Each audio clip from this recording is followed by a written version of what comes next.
En termes d'indignation, ce n'est pas simplement le mouvement des Forces Vives Espérance pour le Togo.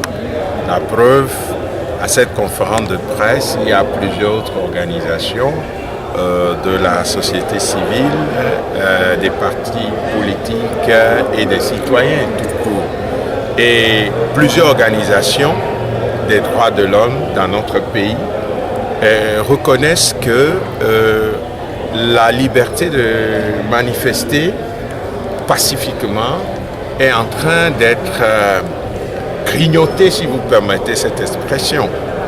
Or, c'est une liberté fondamentale et en même temps, cette liberté est le fruit d'un grand sacrifice de concitoyens. Beaucoup sont morts pour que nous puissions avoir dans notre Constitution cette liberté. Alors, il est impossible que, comme citoyens, nous puissions croiser les bras quand nous voyons que des manifestations pacifiques sont interdites, quand nous constatons que des fois, ce sont des manifestations où il y a l'exercice de la violence contre des citoyens avec des fois des blessés graves et des morts ou d'autres types de dégâts.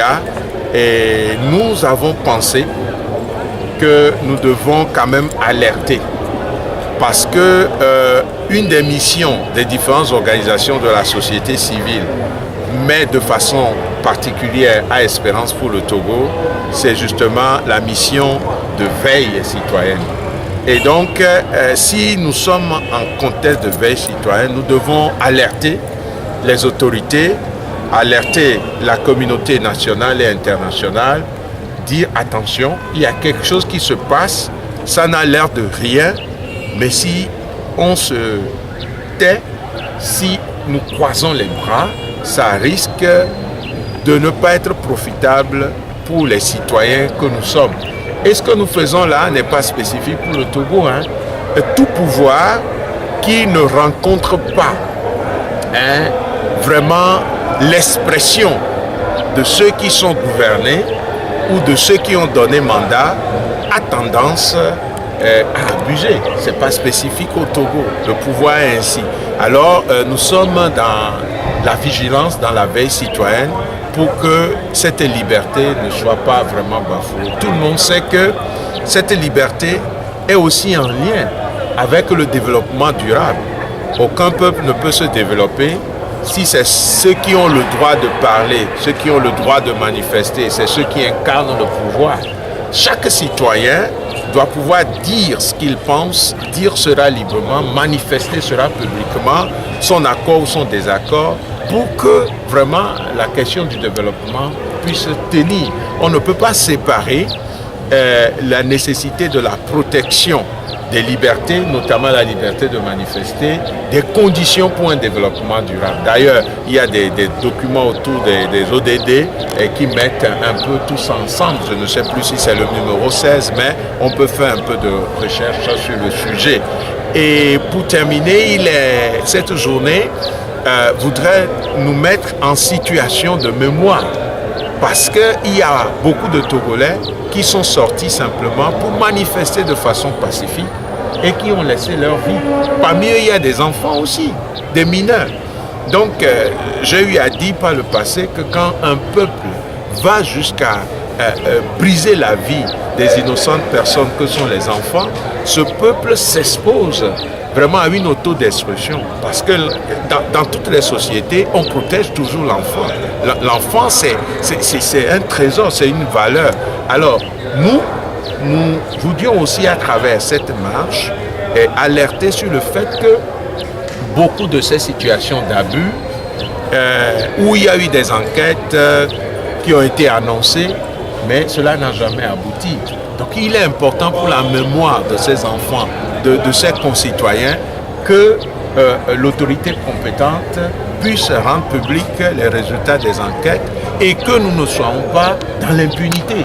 parce que l'impunité encourage les frustrations et les frustrations sont souvent source de conflits et du coup de violence entre les citoyens. Tout cela est lié.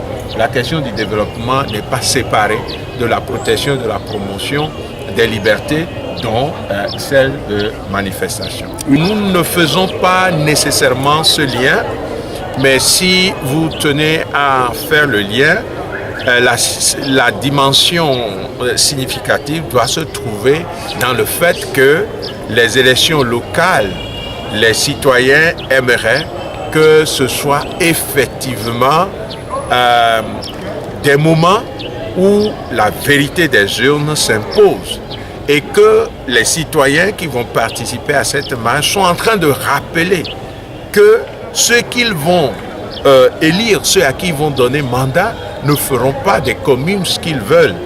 Parce que, au nom de la liberté de manifester, dans les communes, on peut pouvoir dire que pour le développement local de notre milieu, la façon dont vous gérez nos biens, la façon dont vous vous positionnez par rapport à tel ou tel autre, par exemple, n'est pas compatible avec les tests, n'est pas compatible avec la loi en vigueur. Et il faut que les citoyens trouvent des espaces pour dire ça.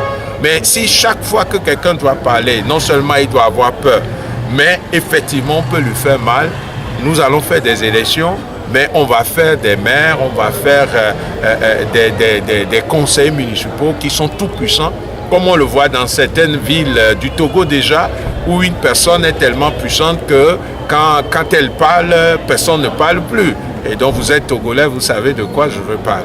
Nous faisons confiance à notre gouvernement, puisque une manifestation pacifique, la nôtre, elle sera silencieuse et priante. Nous ne voyons pas pourquoi l'autorité compétente va l'interdire. Nous pensons que notre gouvernement n'est pas là pour la promotion de l'arbitraire. Au contraire, nous faisons encore confiance. Maintenant, les jours qui viennent nous diront si en faisant confiance à nos autorités, nous avons été de bons citoyens ou non. Dans tous les cas, il ne nous vient pas à l'esprit que la marche, qui est une manifestation pacifique, va être interdite.